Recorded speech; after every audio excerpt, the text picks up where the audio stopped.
Detroit.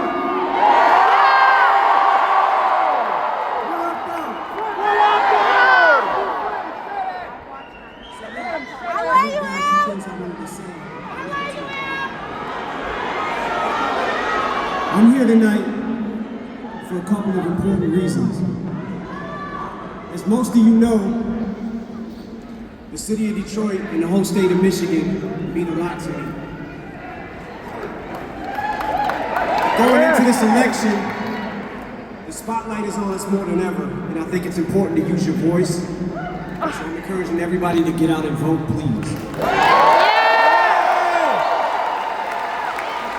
I also think that people shouldn't be afraid to express their opinions. And I don't think anyone wants an America where people are worried about what you're thinking or what people will do if you make your opinion known. I think Vice President Harris supports a future for this country where these freedoms and many others will be protected and upheld.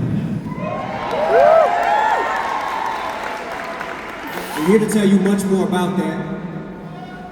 President Barack Obama.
There was another rally here on Friday night, but it was a little smaller than this one.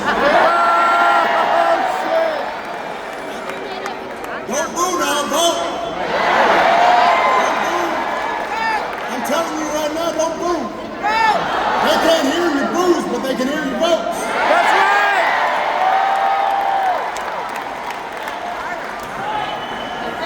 And I am here today for a very important reason.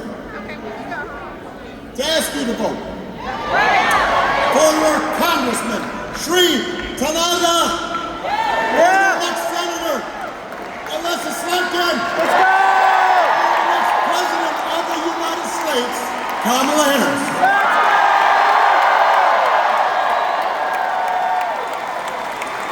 And I know you've heard this already, but it is worth repeating. Here in Detroit, early in-person voting has already started. If you are not registered, you can do it right before you vote at any early voting site. Early in-person voting begins all across Michigan on October 22nd. Make way! Make way! And if you have an absentee ballot, just go ahead and return it. Don't be waiting. Just go ahead and do that. Find out where to vote early, where to register. If you need to find out where there's a ballot drop box near you. All that information's at iwillvote.com/Michigan. Right? And then you help your friends and family make a plan to vote too. Because together, Detroit, we have a chance to choose a new generation of leadership in this country.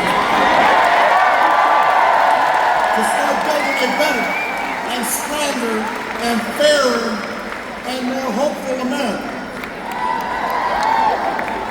And let me tell you, your vote is going to matter.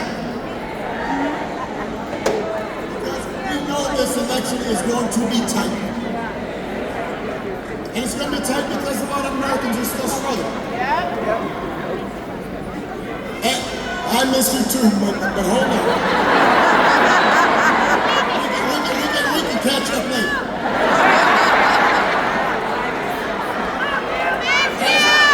As a country, hold on a second. As a country, we've been through a lot together these last few years.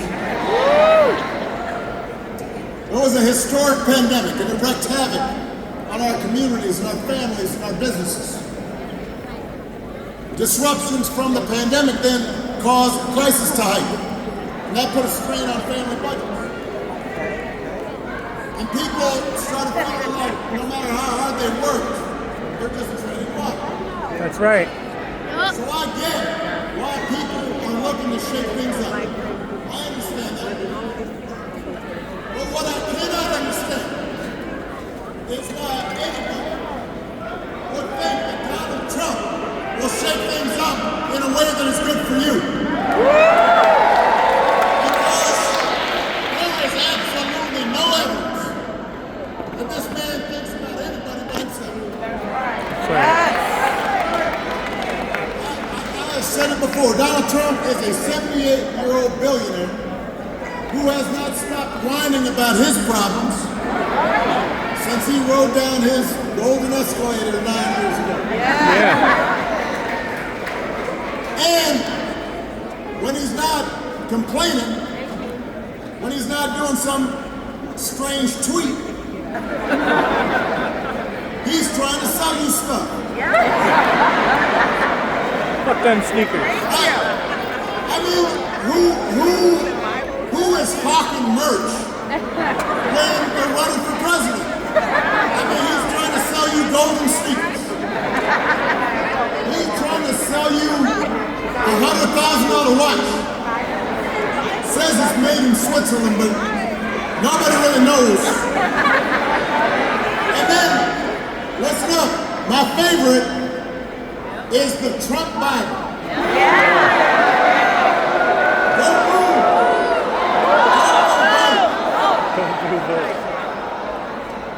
He wants, Gideon gives the Bible out for free. He wants to sell you the Word of God, Donald Trump edition. He's got his name right there next to Matthew and Luke. Should be in James. I'll give you one guess where those Bibles are made. He's Mr. Tough Guy on China, except when he can make a few bucks. Listen, you cannot make this stuff up. If this was a routine on Saturday Night Live, you'd be like, no, that's going too far. But it's all true. And the reason he's doing it is because all he cares about is his ego and his money and his status. He's not thinking about you. For him, power is nothing more than a means to his ends. He wants the middle class to pay the price for another huge tax cut that will mostly help him and his country club buddies. He doesn't care if it costs women their reproductive rights because he figures it won't make a difference in his life. And this is the most important thing. I want everybody to listen up. Donald Trump wants us to think that this country is hopelessly divided between us and them. And us, for him, is the quote, real Americans who support him. And everybody else who doesn't, that's them. That's the enemy. And he does this because he understands that dividing people, making people angry, that boosts his chances of being elected. Yeah. So that's his mindset, those are his intentions, and then there is also the question of his competence. Now, y'all have an example of competence in your outstanding governor, Gretchen Whitmer. Getting stuff done. On the other hand, have you seen Mr. Trump lately? He's out there just, he'll give like 2.5-hour speeches. Just a word salad. You don't know what the heck he's saying. The other day, he had a town hall meeting. Now, I've had a lot of town hall meetings. And the point is that you're supposed to listen and then answer the questions from your constituents. About 45 minutes into it, he just said, you know what, I don't feel like taking questions anymore. And then he just played music for half an hour. He's just up there swaying the Ave Maria, YMCA. Can you imagine if Alyssa or I or Gretchen did that? Now, I will say, our playlist might be better. I'd have Lose Yourself on there.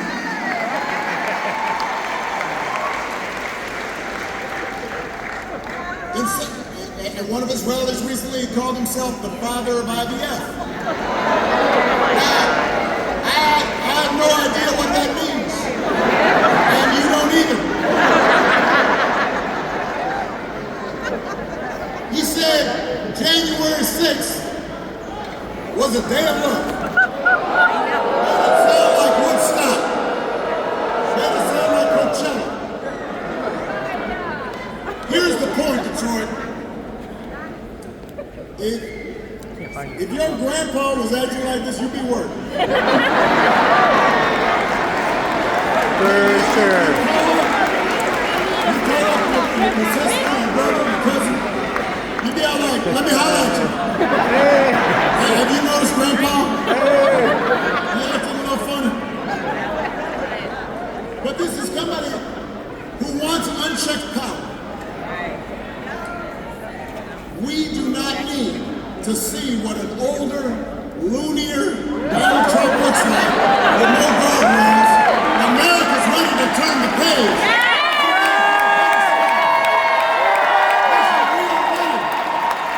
President Kamala Harris.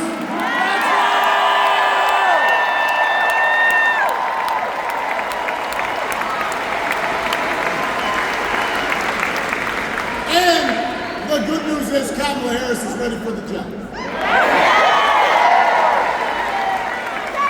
This is a leader who has spent her life fighting on behalf of people who need a voice, need a champion. Somebody who was raised in the middle class. She worked at McDonald's when she was in college to pay her expenses. She did not pretend to work at McDonald's when it was closed. I thought McDonald's already had a clown.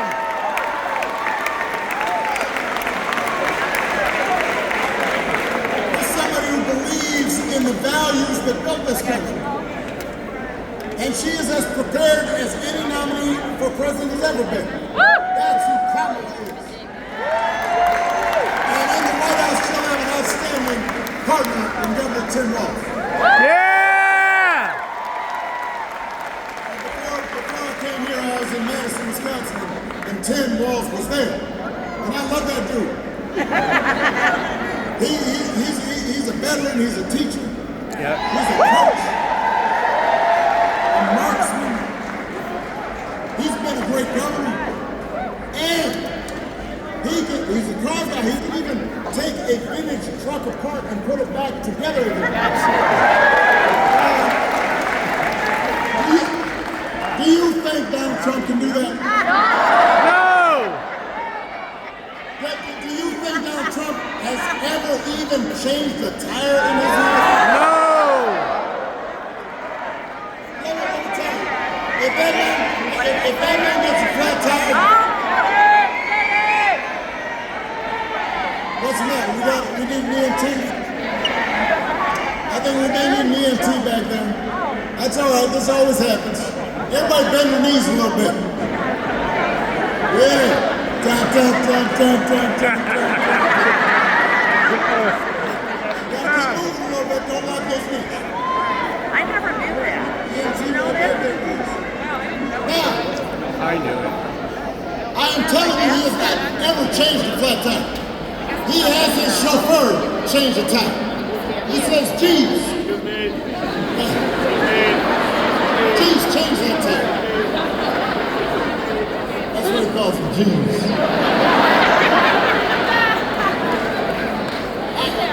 I don't know if his name's actually Geez. That's how I imagine it. The point is, if you elect Kamala and Tim, they will not be focused on their problems. They'll be focused on your problems. Yeah. They can see you and relate to you because they've lived like you have. And they understand that too many folks in Michigan and across the country are still struggling to pay the bills. Now, understand, wages are steadily growing.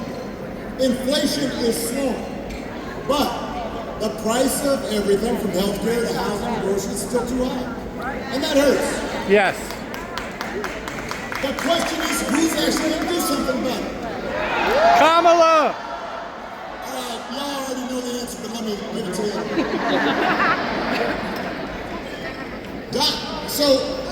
And this is, you have to do a little bit of homework, kind of examine their plans. So Donald Trump's plan is to give another massive tax cut to billionaires and big corporations.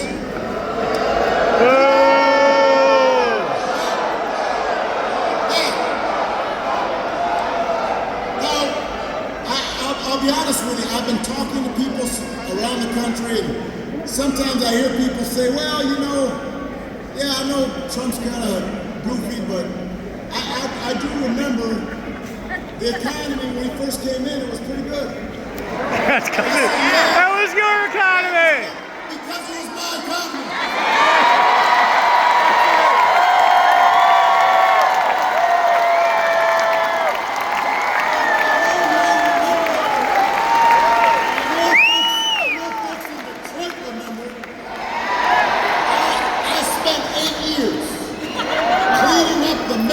The Republicans left me. That's right. Now remember, the auto industry in America was flat on its back. They didn't want to lift a finger to help. That's right. And we made the investments to reopen those factories and put people back to work.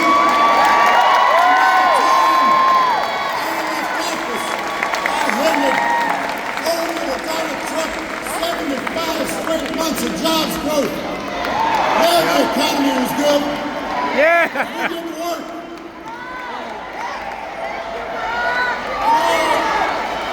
All he did was give a tax cut to people who didn't need one. That's right. Drove up the deficit in the process. Now he wants to do it again. Do not fall for that okie doke. Don't be bamboozled. No.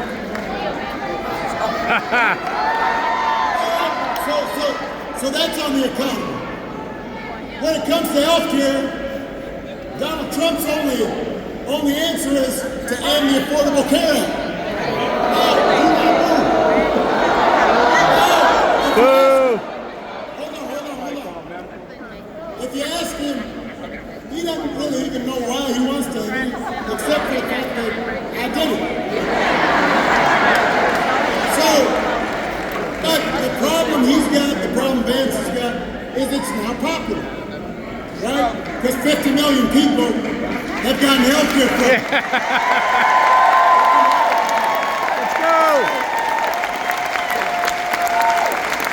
So, y'all remember this? A couple weeks ago, his running mate is debating Tim, and his running mate says, has the nerve, has the chutzpah, has the gall to say Donald Trump, quote, salvaged the Affordable Care Act. Get the Donald Trump spent his entire presidency trying to tear that thing down. and failed. He couldn't even do that right. That's right. 8 years after he was elected. The moderator in the debate, y'all remember this, moderator says, all right, well, if you take down the Affordable Care Act, what are you going to do? He said, well, I've got Concepts of a plan. for how we replace it. Concepts of a plan. You got concepts of your Now, homework. I want y'all to think about this. Let's say your boss gives Oh, you you an can? assignment. All right. Says, look, I need it by Friday. So Friday rolls around, your boss says, did you finish that project? And you say, well, actually I haven't started, but I do have a concept of a plan. Let's go.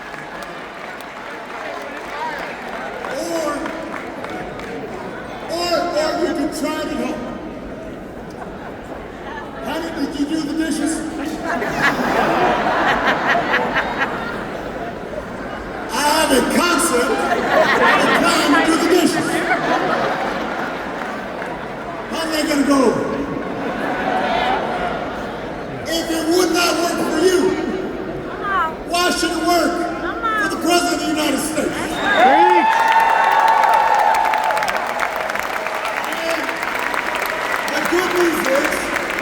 The good news is that Kamala Harris does not have concepts of a plan.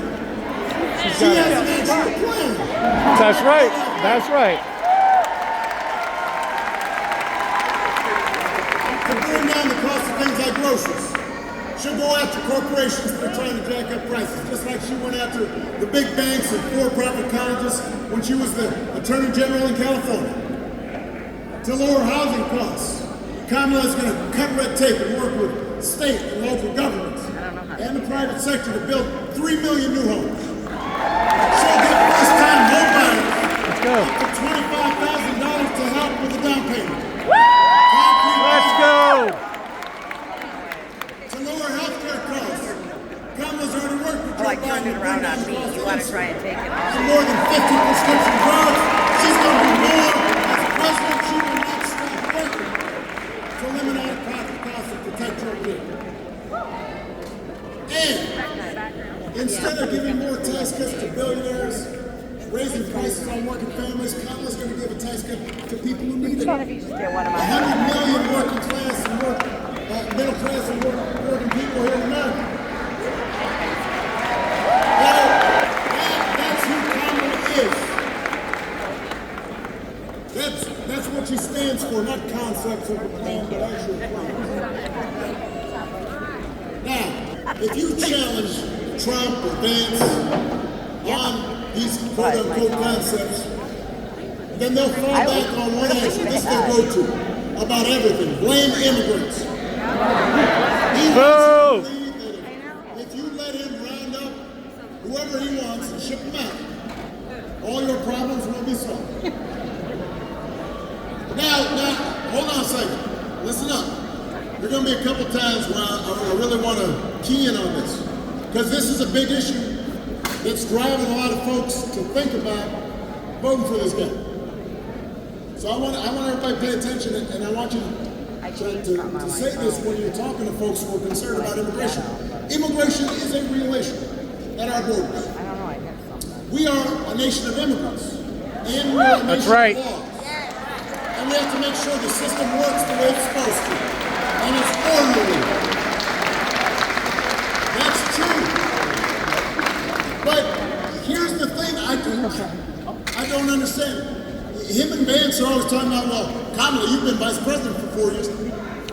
Let me tell you something. Wasn't Donald Trump president for 4 years? Yeah, we do shit.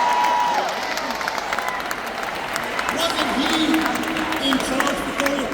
If rounding up and deporting millions of desperate people, many of them who are women and children, if that's the answer to everything, Why is it that the number of undocumented immigrants basically stayed the same when he left office as when he took office? He did not solve the problem, and I'll tell you why. Because he does not have a real plan. That's he has right. concepts of a plan. And it's a mean and ugly plan. Yes. Designed to make people resentful and angry. So I'll tell you what an actual plan is. There was an actual plan to bring order at the border and fix our immigration system. A bipartisan deal that Kamala Harris supported, even though it was written by one of the most conservative Republicans in Congress. Yeah. It was ready for a vote. And Donald Trump decided to tank that bill. He called up and pressured Republicans, do not vote for this. Because he wanted the issue for the election. He thought it would be helpful to him when he ran for president. And that's all he can run Think on. about that. We do not need a president who will make problems worse just to make his politics better. We need a president who has to That's right.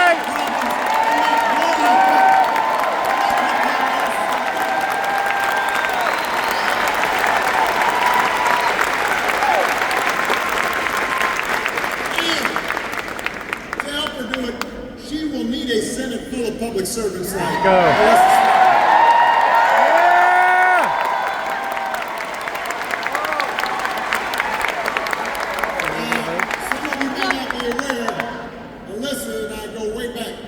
Way back. She was in the administration. She was sitting in the Situation Room. She delivered national security briefings on some of the toughest issues we were dealing with.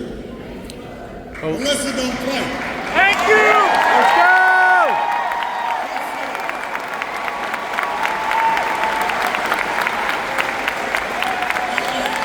And on some of these key issues, I'd have her negotiate on my Gotta move behalf over if you want him. she understood when you had to compromise and when you had to stand firm.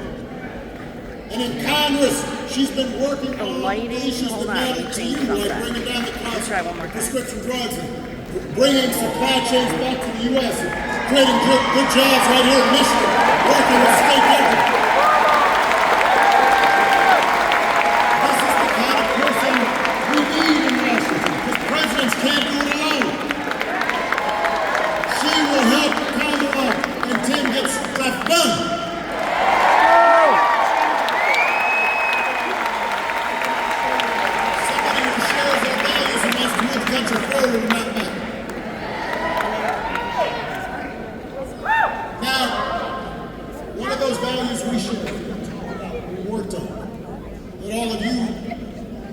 About is freedom. So let me talk about that just for a second. I don't think we've ever had an election with candidates whose conception, whose understanding of freedom is so different. Because for Donald Trump and his cronies, freedom basically just means getting away with stuff. He wants to be able to fire workers, bust unions, and get away with it. Or allow companies to pollute our water and our air and get away with it. He said in the middle of the pandemic, when people were dying and hospitals were being overrun, he actually said, I do not take any responsibility at all. I do not believe any American president has ever uttered those words before. But that's his idea of freedom. He gets to do what he wants, and he's not responsible for anything.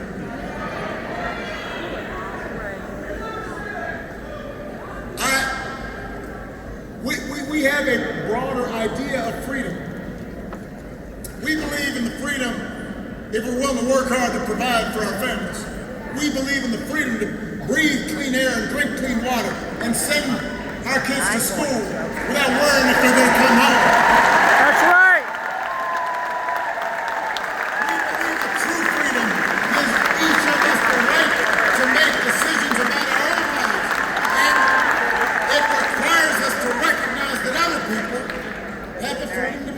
Choices. I've always said on tough issues, let's take one of the toughest. There are good people of conscience on both sides of the abortion debate. And I respect anybody whose faith tells them this isn't something they can support. But if we believe in freedom, then we should at least agree that such a deeply personal decision should be made by the woman whose body is involved in That's right!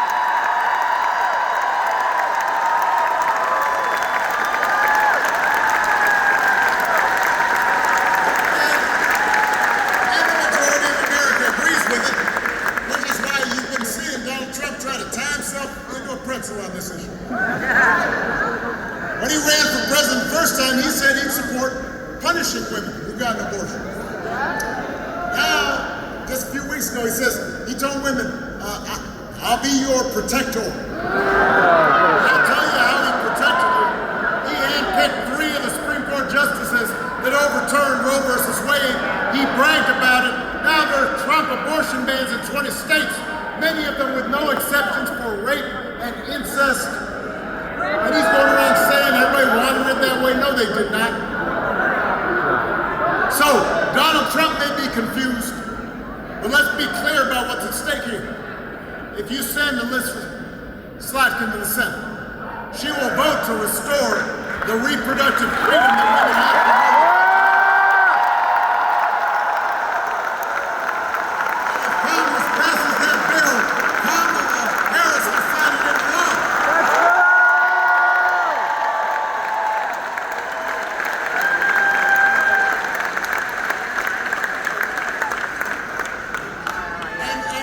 And that is just one example of how elections matter. And I want to spend a little time on this. Don't worry, I'm almost done. Hey,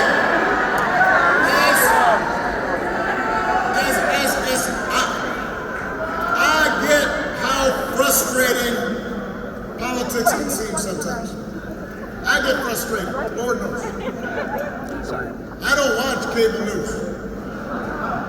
Because they give you a headache. Put you in a bad mood.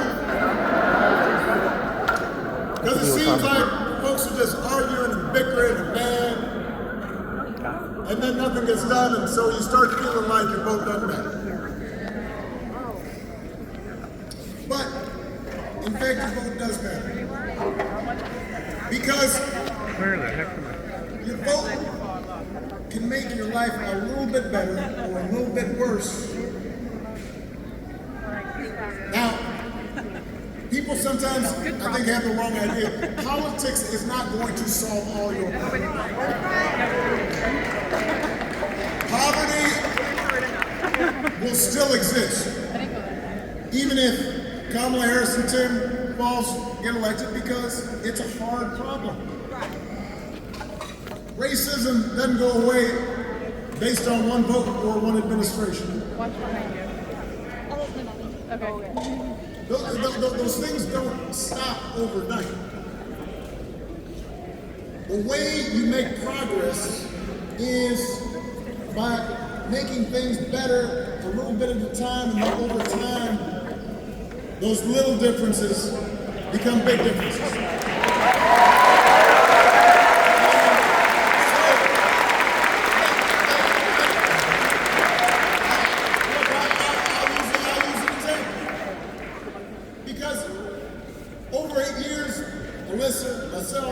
Others worked really hard, and we got a lot of stuff done, but there's a bunch of stuff I didn't get done.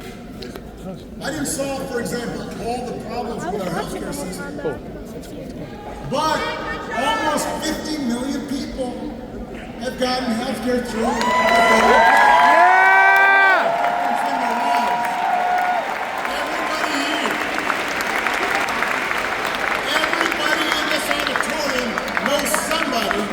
Who would not have had health insurance if it hadn't been for that bill. More than 50 million people with pre-existing conditions can no longer be denied coverage or charged more. Before that passed, if you had a kid who got sick, even if they got cured, the fact that they had gotten sick before, that they had a pre-existing condition, they might not have been able to get insurance. So, look, I'm not doing that. I'm an example to tell you that a little bit of change for the better makes a difference. Yeah. I'll give you another example that nobody talks about anymore. And I don't know why we don't